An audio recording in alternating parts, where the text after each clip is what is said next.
Let's be honest. At this point, almost every anime fan has heard of Tensura. A slime gets reincarnated, becomes ridiculously overpowered, builds a whole country, becomes a demon lord, and somehow still has time to attend meetings. Yeah, that's slime. But here's the thing. A lot of people know Tensura. A lot of people have watched Tensura, but I don't think everyone realizes why it became one of the most loved Isekai in the first place. Because Tensura isn't just about Rimuru being overpowered. In fact, that's probably one of the least interesting things about it. What makes Tensura different is what Rimuru actually does with that power. Most Isekai protagonists get transported to another world, and their biggest goal is basically become stronger. Rimuru's goal starts off pretty simple. He just wants to live peacefully. But then he meets monsters, dwarves, humans, kings, demon lords, and somehow turns every single problem into another reason to expand Tempest.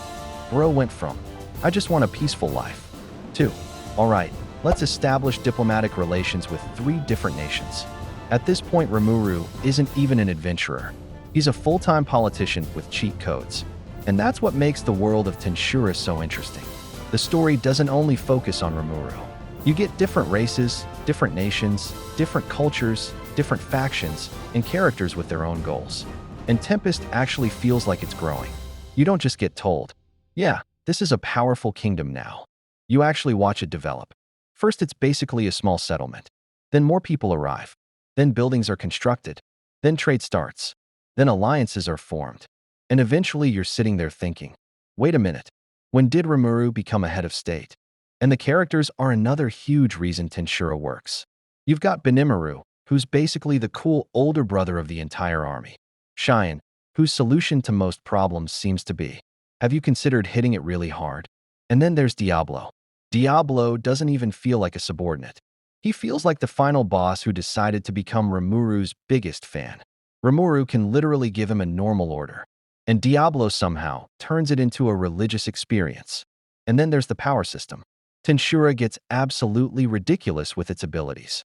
Unique skills, ultimate skills, resistances, magic, evolution, and eventually you're hearing skill names that sound like someone put an entire mythology book into a blender. But that's part of the fun, because Rimuru isn't just randomly getting stronger. His abilities evolve alongside the story. And the biggest thing is that his strength actually changes the world around him. When Rimuru gets stronger, it's not just, cool, another powerful attack. It affects politics. It affects alliances. It affects enemies. It affects Tempest. It affects the entire balance of power. And that's something Tensura does incredibly well. It makes you care about the world.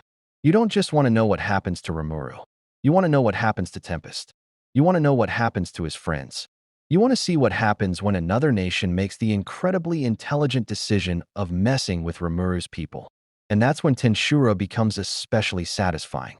Because you've watched this little slime go from basically nothing to someone capable of changing the entire world. And honestly, that's why I think Tensura deserves its reputation. It's not perfect.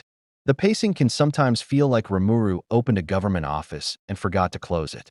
But when Tensura gets serious, it reminds you exactly why you started watching. Because underneath all the comedy, politics, world building, and ridiculous power scaling, Tensura is really a story about building something. Rimuru doesn't just become stronger. He builds a home. He builds a nation. He builds relationships. And eventually, he creates a place where completely different races can actually live together. And that's what makes Tensura stand out. It's not simply an anime about an overpowered slime. It's an anime where you get to watch an entire civilization grow around that slime. And somehow, we're all still here watching because we want to see what that slime does next.